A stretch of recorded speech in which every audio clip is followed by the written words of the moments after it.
What if the life you've been dreaming of isn't as far away as you think? Welcome to the Transforming Lives Panel podcast, where real stories meet radical change. With hosts Sharmin and Mitzy Dadoun. Together, they bringing you unfiltered conversations with trailblazers, experts, and everyday people who've turned their struggles into strength. No fluff, just the tools and mindset shifts you need to rewrite your story. Whether you're stuck in your career, relationships, or personal growth, consider this your wake-up call. Press play on transformation. Come on, dive in.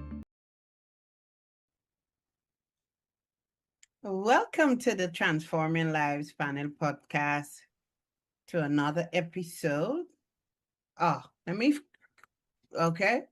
just need to redo that. That's okay, go for it. Welcome to another episode of the Transforming Lives Panel podcast. I'm one of your hosts, Sharmin. And I'm your other host, Mitzy Dadoun. Early before we start, we take a few deep breaths to become centered and grounded. So just join me in taking a deep inhale through your nose and let it out through your mouth. Now the deep inhale. Hold that breath. And then exhale slowly. Another one in. Hold it. And let it go. Another one in. And as you take this breath in, just let go of the things that didn't serve you today. Let go of the things that you have to do. Just let it go and be present for the next 25, 30, even 40 minutes. Oh, thank you for joining us once again. And currently we all have a guest. And today, our guest is Sally Raymond. And she is 82 years young. A psychotherapist with over 29,000 sessions since 1991, when the tragic suicide of her eldest son launched her on a lifelong mission to understand how we unknowingly set our children up for struggle and how to prevent it. Her book, The Son I Knew Too Late, A Guide to Help You Survive and Thrive, distills decades of insight to help parents and readers foster resilience at every age.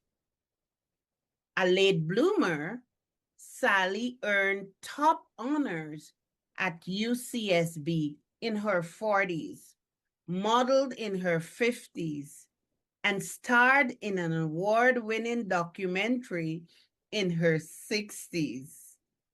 Beyond her therapy practice, she's a lifelong adventurer, swimming with dolphins and riding with the Navajo, and volunteers teaching EQ skills to students, transforming disengaged classrooms into spaces where youth discover their worth and agency.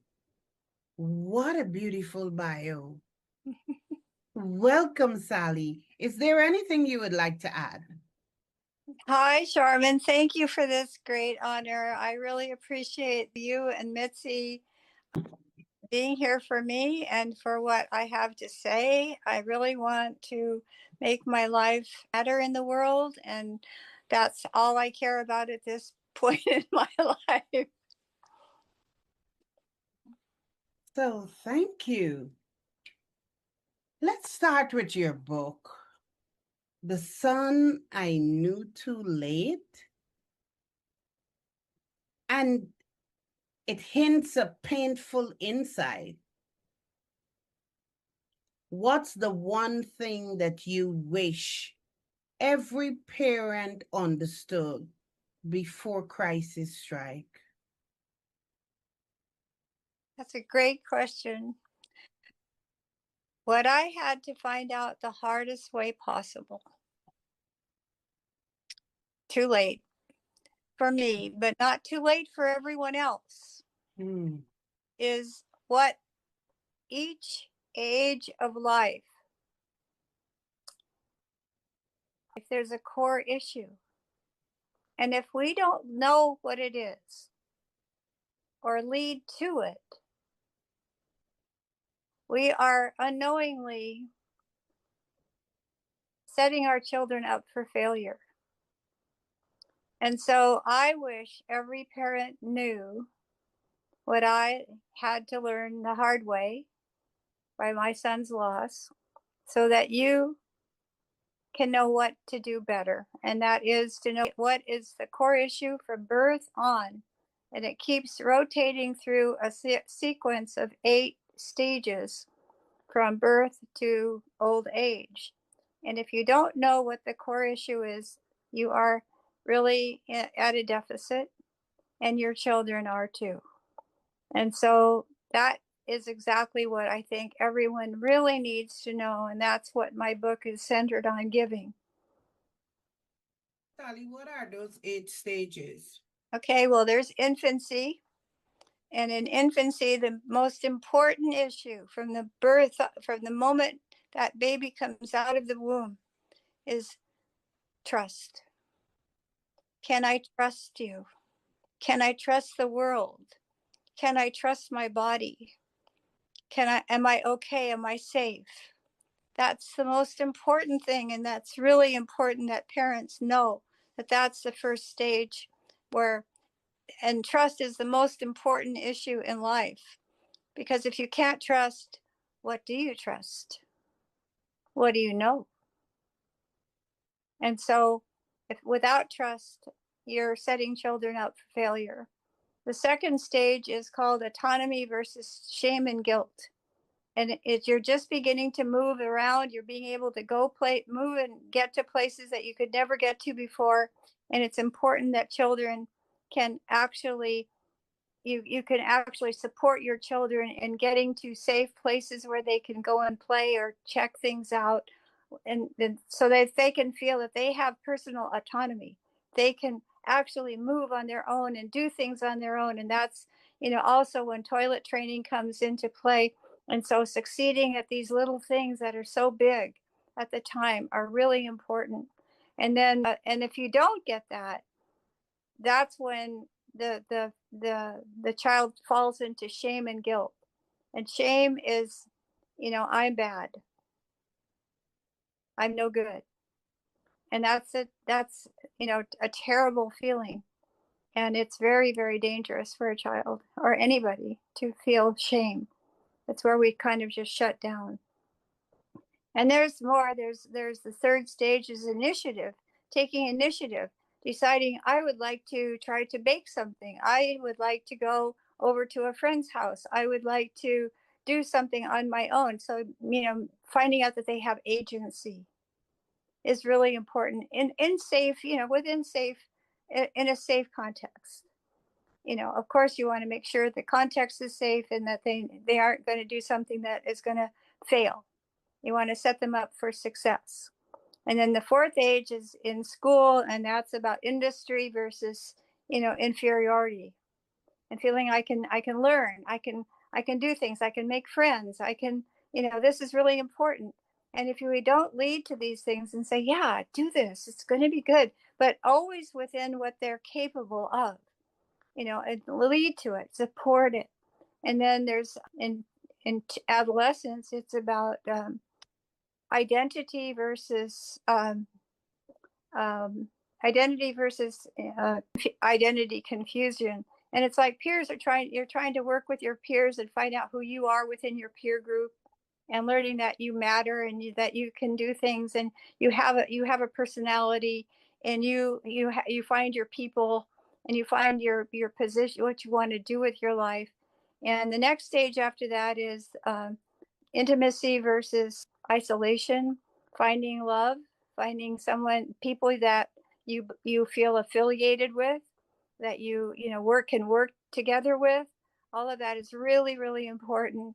The next stage after that is generativity, and it lasts for like 30 years or 40, and that's where you're there trying to contribute to your family, your community, your people, the world, the environment, whatever it is that your passion is. And if you don't lead to that, it really it diminishes your sense of self-worth. And the last stage, of course, is either ego integrity or basically chaos. Because either you're going to feel good about your life looking back because it's going to be too late to change, or you're going to feel like you're going to be furious, you're going to be angry, you're going to be bitter, you're going to be resentful because it didn't go the way you wanted, and you don't see that the outcome was worthwhile. And that's where hell is to me. That's exactly where hell is. So living your life in a way that sets you up for the final feeling of integrity, success, triumph, feeling good about your life no matter what had happened along the way, that overall it was worth living, is really important. So this is basically the scaffolding that we all go through. And if we don't hit those markers and lead to those particular issues as they cycle through, we're going to undermine life. It sounds like, is it the same as the Erik Erikson stages of development? It is exactly those. And you're one of the very few people who knows about Erik Erikson. And so many people have no idea. And I never had any idea before I became a psychotherapist. And that was when my son was already in the university. And so I was like, why don't we know about this from the get-go? Why not? Because this is so helpful. It helps us know exactly what to do and what to avoid at every stage to keep life worth the living.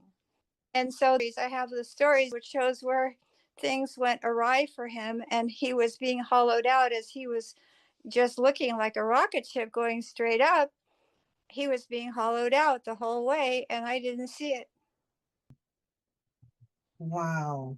What are some of the things that a parent should look for that would make them aware that their child is hollowed out or missing some of these things? Like, well, you'd look for alcohol and drugs. You'd look for someone who's starting to isolate or isn't finding joy in things that they used to love. If they start to become reckless and do dangerous things, that's very highly associated with suicidality later on, because they're getting used to the idea of doing dangerous things. So just being silent and not talking, or else sleeping too much or too little.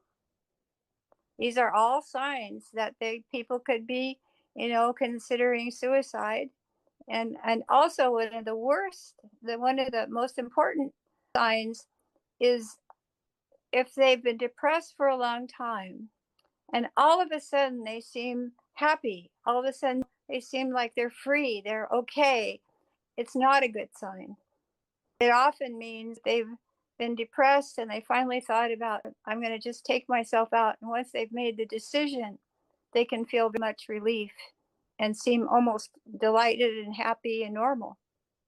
But that's often the most important sign of all, that suicide may be imminent.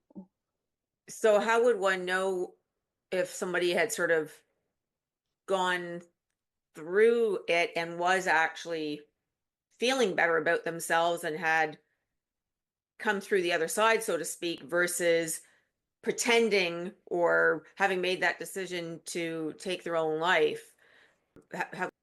Are there ways to help sort of be able to differentiate and tell whether it's a false happiness or a truly gotten through it happiness?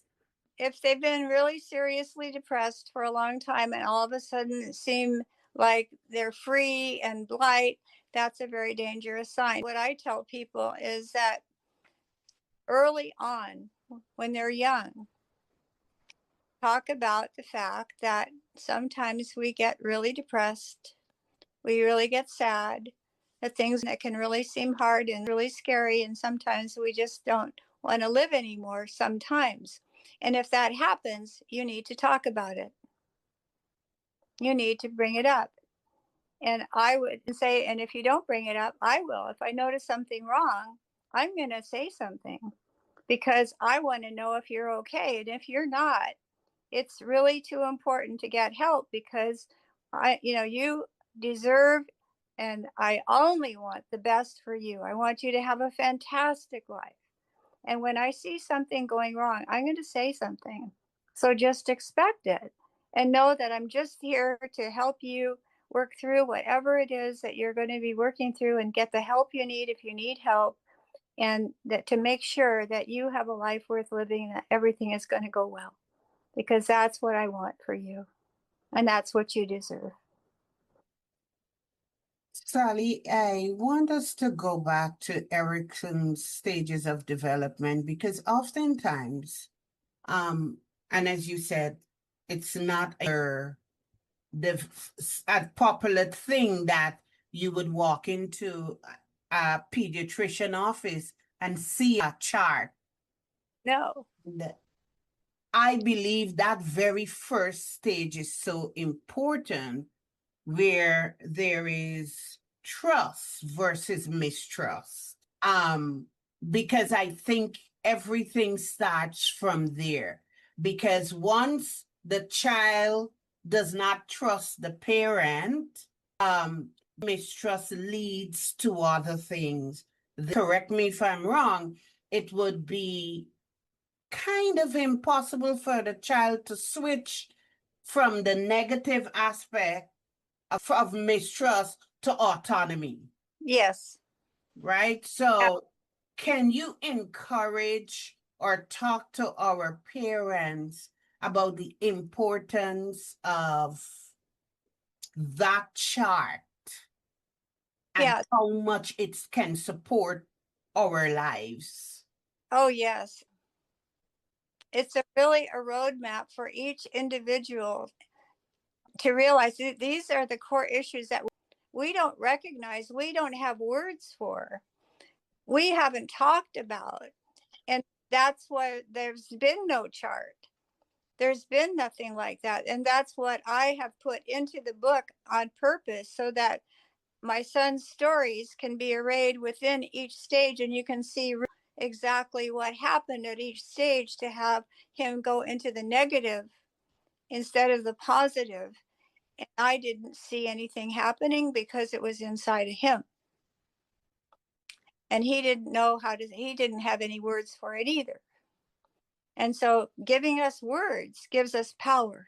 And so each stage, if you know, oh, this is about trust or mistrust, and then how to lead to trust. And you can see it in the child when they feel trust. You see it in their eyes brighten up. There's big smiles, there's happiness, there's freedom, there's a lot of free play and all kinds of things because they feel safe. They feel like, oh, she's trustworthy. She won't hurt me. She's going to be there for me. And I have a terrible story about what happened to John, which created mistrust in him. Trust or mistrust is so important that I only know now that if trust isn't led in the beginning and that child ends up feeling mistrust later on in life, they have a high percentage of committing suicide. Because without trust, you don't know, you can't make sense of things, and then you only find things that you can't trust. if that makes any sense. You're looking for the negative Mhm. for the rest of your life. You'll find it, and it demoralizes us.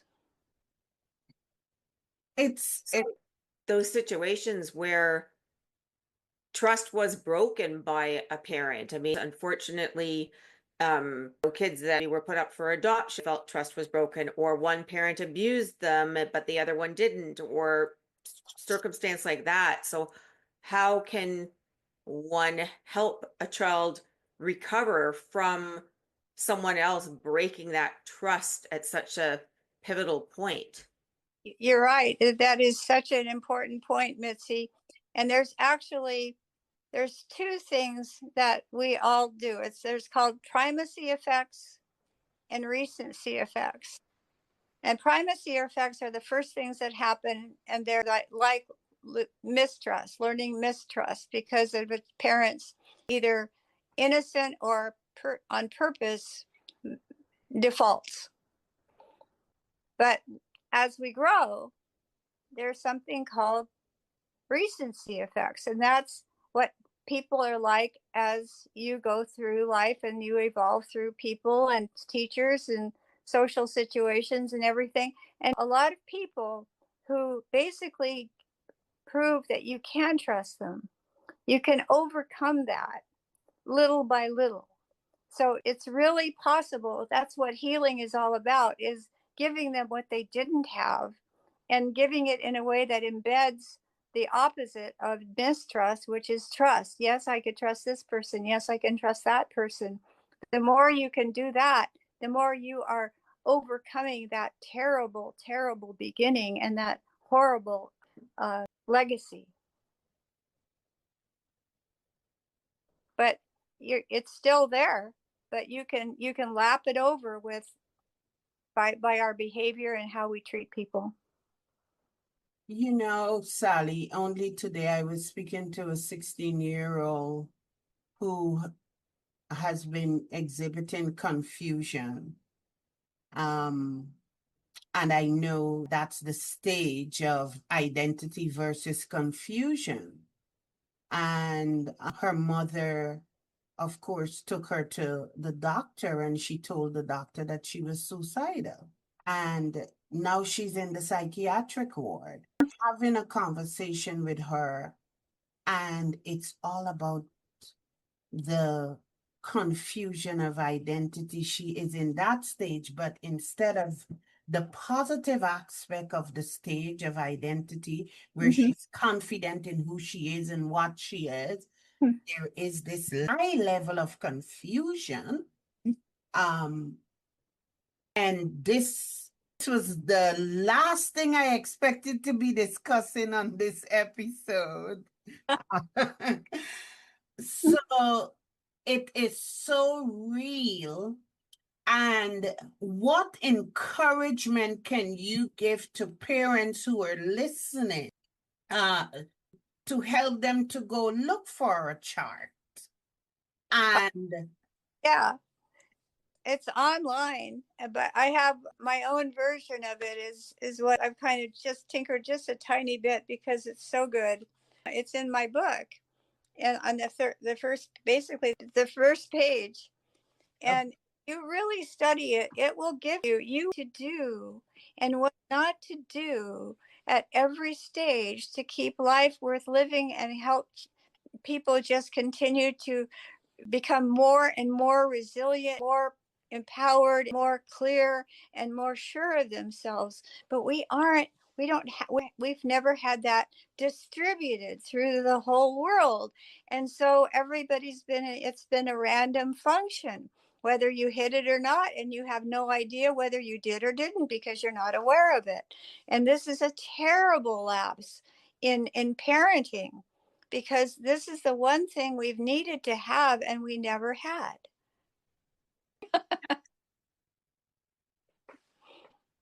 what is a toxic statement parents say without realizing it?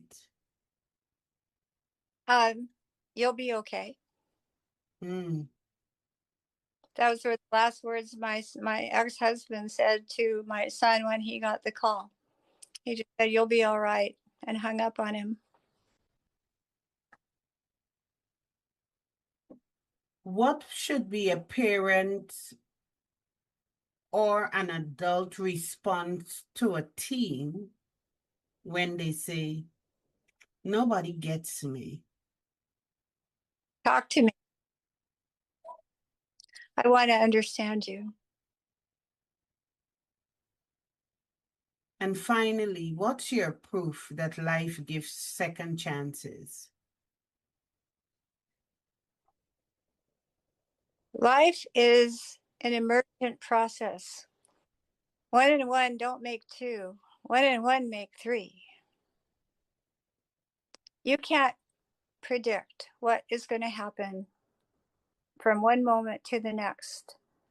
It's a mystery. It's a discovery process, and you have a lot you can do about it. But you have to stay alive.